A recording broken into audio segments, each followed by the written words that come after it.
कहानी की शुरुआत में कुछ नए कैदियों को चाइना के एक फेडरल जेल में लाया जाता है। उन कैदियों को एक लाइन में खड़ा कर दिया जाता है और उनसे उनका नाम और जुर्म पूछा जाता है। उन कैदियों में 20 साल का लड़का रिकी भी था, जिसको मर्डर करने के जुर्म में 10 साल की सजा हुई है।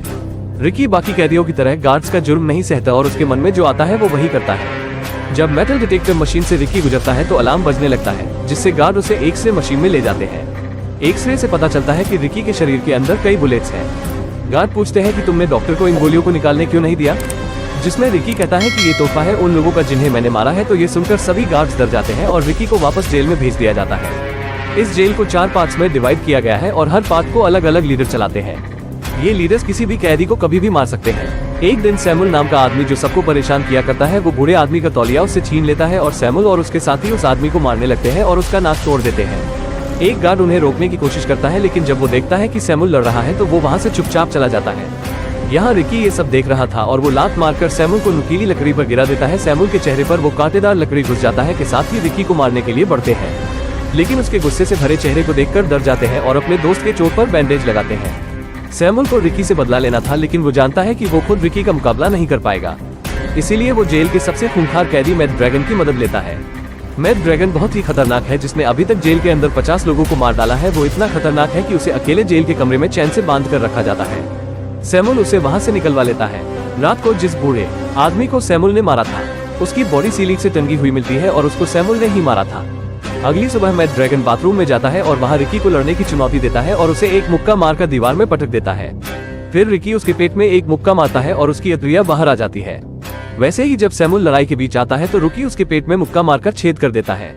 यहाँ ऐसा लगता है कि जैसे खून की नदियां बह गई हो, पर गार्ड रिकी को कुछ नहीं करते। तभी वेस्ट विंग का लीडर हाई रिकी को उसकी टीम में शामिल होने का ऑफर देता है, लेकिन रिकी उसके ऑफर को ठुकरा देता है। फिर कहानी फ्लैशबैक में जाती है, जहाँ रिकी स्कूल में था। वो एक अनाथ आश्रम में रहता है क्योंकि उसके पेरेंट्स बचपन में ही मर गए।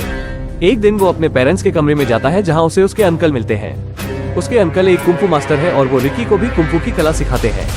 उस दिन के बाद से ये दोनों ग्रेवयार्ड में कुंफू की ट्रेनिंग करते हैं। यहाँ तक कि रिकी कुंफू सीखने के लिए स्कूल भी छोड़ देता है और जब वो एक बड़े से पत्थर को अपने चेस्ट से तोड़ देता है तब उसकी ट्रेनिंग पूरी हो जाती है। अब कहानी वर्तमान समय में आ जाती है, जहाँ रिकी को जेल के असिस्टेंट वार्डन के पास ले जाया जा रहा है, जिसका नाम हुक है। उसके दाएं हाथ की जगह एक हुक लगा है और उसका एक आंख भी नकली है। जब हुक को पता चलता है कि रिकी ने बाकी लोगों के साथ क्या किया है तो वो गुस्से से लाल हो जाता है और वो अपने हुक को रिकी के हाथ में घोंप देता है और उससे पूछता है कि वो इतना ताकतवर कैसे हुआ। जब रिकी उसका जवाब नहीं देता तो वो रिकी की गर्लफ्रेंड की फोटो निकालकर उसका मजाक उड़ाने लगता है। गुस्से में रिकी टेबल तोड़ देता है और हुक को धमकी देता है कि वो अपने काम से काम रखे और एक रिकी वहाँ से जाने लगता है।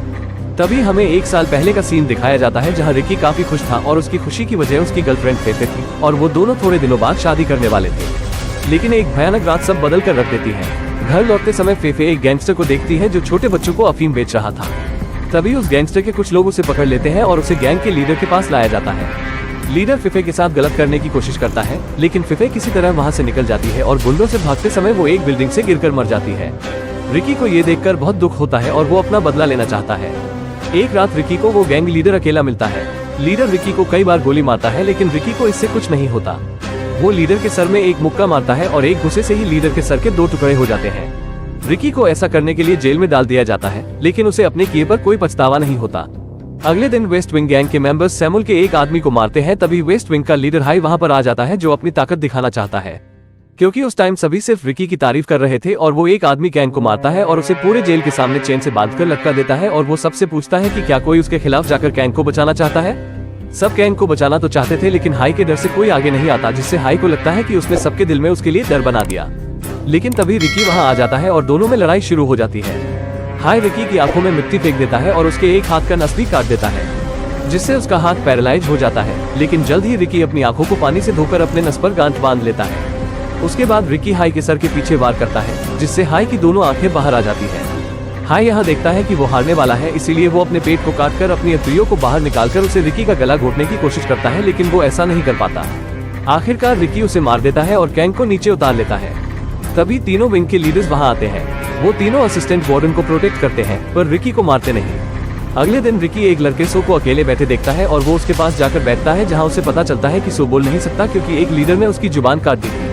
वो बोल नहीं सकता, इसीलिए रिकी उसे एक फ्लूट देता है, जिसके बदले वो रिकी को एक अफीम का पत्ता देता है। रिकी सो से पूछता है कि उसे ये अफीम के पत्ते कहाँ से मिले। तब उसे पता चलता है कि साउथ विंग का लीडर और हुक जेल के साउथ विंग में अफीम की खेती कर रहे हैं, जिसे स्कूल के बच्चों को बेचा जाता है।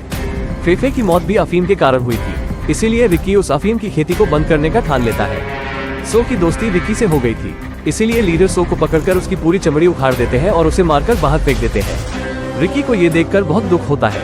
रात को रिकी साउथ विंग में जाता है और वहाँ पूरी अफीम की खेती में आग लगा देता है। आग इतनी बढ़ जाती है कि वो रखे स्टॉक को भी जला देती है। ये देखकर गुस्से में साउथ लीडर रिकी पर हमला कर देता है। रिकी उसे मारने लगता है, लेकिन तभी तीनों लीडर्स वहाँ आ जाते हैं और सब मिलकर रिकी पर हमला करते हैं। तीनों अपने पावर्स का इस्तेमाल करके रिकी को पकड़कर एक कमरे में बंद कर देते हैं। ईस्ट लीडर रिकी के पास आता है। वो उससे अकेला लड़ना चाहता था, लेकिन तभी रूम में सीमेंट भरने लगता है। ये हुक का प्लान था ताकि वो रिकी को मार सके, लेकिन रिकी अपनी और उस लीडर की जान बचा लेता है। लेकिन तभी सीमेंट हार्ड होने लगता है, जिससे रिकी हिल नहीं पाता और उसे फिर से पकड़ लिया जाता है। अगले दिन जेल का मेन वार्डन अपनी हवाई ट्रिप से वापस आ जाता है। वो अपने साथ अपने मोटे बेटे वोंग को वहाँ लाया था। वोंग इतना मोटा है कि वो चल नहीं पाता और कारपेट में गिर जाता है, जिससे गुस्सा होकर कारपेट बिछाने वाले को मार दिया जाता है। वार्डन जेल के कैदियों को कीड़े मकोड़े की तरह समझता था, जिन्हें बिना परवाह किए मार देना चाहिए। जब उसे अफीम की खेती जलने की बात पता चलती है तो वो गुस्से से लाल हो जाता है। हुक उसे रिकी के पास लाता है, जो अभी सीलिंग से बंधा हुआ है। वो अभी भी सीमेंट में जमा हुआ है, लेकिन वार्डन को देखकर वो सीमेंट को अपने शरीर से हटा लेता है। फिर वो वार्डन को मारता है, लेकिन तभी ईस्ट लीडर उसके हाथों को लॉक कर देता है और उसे मारने लगता है ताकि वार्डन और उसके बेटे का मनोरंजन हो सके। रिकी को यहाँ बहुत बुरी तरह टॉर्चर किया जाता है, लेकिन तभी कोई फेफे के बारे में बात करता है, जिसे सुनकर रिकी अपने हाथ खोल लेता है और ईस्ट लीडर को गले में मुक्का मारकर उसे मार देता है। तभी रिकी कुछ बोल पाता। मेटल की सीलिंग नीचे आने लगती है, लेकिन समय रहते हैं रिकी बचकर निकल जाता है। ये देखकर सब चौंक जाते हैं। तभी उसे एक हॉल में गिरा दिया जाता है और जेल के कैदियों को उसे जमीन में गाड़ने को बोला जाता है। सभी कैदी डरकर वैसा ही करते हैं और रिकी को सिर्फ एक बैम्बू दिया जाता है, जिससे वो जमीन के अंदर सांस ले सके। उसे एक हफ्ते तक वही रखा जाता है, जहां वो हर सेकंड फेफे के बारे में सोचता है। और 8वें दिन वार्डन गार्ड्स को ऑर्डर देता है कि वो रिकी की डेड बॉडी को बाहर निकाले, ताकि सब कैदी देख सके कि जेल के रूल्स के खिलाफ जाने वाले लोगों के साथ क्या होता है। रिकी को बाहर निकाला जाता है, लेकिन ये सब देखकर चौंक जाते हैं कि रिकी तो बिल्कुल सही सलामत है और यहाँ तक कि 7 दिन बिना कुछ खाए पिए वो उछल कूद भी कर पा रहा था।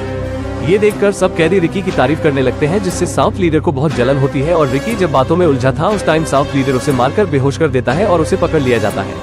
इसके बाद रिकी को एक डेथ ट्रैप में कैद कर लिया जाता है, जिसमें अगर वो जरा भी हिला तो वो मारा जाएगा। वार्डन उसकी बहादुरी से इम्प्रेस होकर उसे अपने गैंग में शामिल होने का ऑफर देता है, लेकिन रिकी उल्टा उसकी बेइज्जती करता है, जिससे साउथ लीडर उसे और टॉर्चर करने लगता है। वो रिकी के मुंह में ब्लेड डाल देता है और उसके मुंह में पंच करने लगता है। जब वो रुकता है तो रिकी ब्लेड्स को वार्डन के मुंह में थूक देता है। रात को एक कैदी जो रिकी को सपोर्ट करता था, वो उसके लिए कुछ खाने को लाता है और उसे हार न मानने को कहता है, लेकिन इस बात का पता लीडर को लग जाता है और वो उस कैदी को मार देता है। फिर हुक अपने एक साथी के साथ रिकी के सेल में उसे सबक सिखाने जाता है, लेकिन रिकी हुक के सपोर्टर के सर पर मारता है, जिससे उसका सर 2 टुकड़ों में अलग हो जाता है। उसके बाद रिक हुक के एक आंख को बाहर निकाल लेता है और उसका एक हाथ भी काट देता है। अब यहाँ सभी कैदी वार्डन के खिलाफ आवाज उठाते हैं और गार्ड से लड़ने लगते हैं। दूसरी तरफ वार्डन और उसका बेटा किचन एरिया में होते हैं, जहाँ एक कैदी उसके बेटे के खाने के बारे में बुराई करता है, जिसे सबक सिखाने के लिए वार्डन उस कैदी का हाथ मीट पीसने वाले ग्राइंडर में डाल देता है और उस बेचारे कैदी का हाथ बुरी तरह पिस जाता है। तभी वहाँ रिकी आ जाता है और वार्डन पर हमला करता है, लेकिन साउथ और नॉर्थ के लीडर उससे लड़ने लगते हैं, पर इस बार रिकी दोनों पर हावी हो रहा था। वो साउथ लीडर के 2 टुकड़े कर देता है और ये देखकर नॉर्थ लीडर वहाँ से भाग जाता है और यहाँ से रिकी और वार्डन ही बच गए थे। तभी वार्डन एक राक्षस में बदल जाता है और रिकी पर अटैक कर देता है। ये फाइट बहुत देर तक चलती है, लेकिन तभी रिकी वार्डन को उठाकर मीट ग्राइंडर में फेंक देता है, जिससे उसकी बन जाती है और सिर्फ उसका सर ही बच गया था। रिकी उस सर को लेकर बाहर जाता है ताकि वो सबको दिखा सके कि वो सब आजाद है। लास्ट सीन में रिकी जेल की दीवारों को तोड़ देता है और सभी कैदी जेल से निकल जाते हैं और यही मूवी खत्म हो जाती है।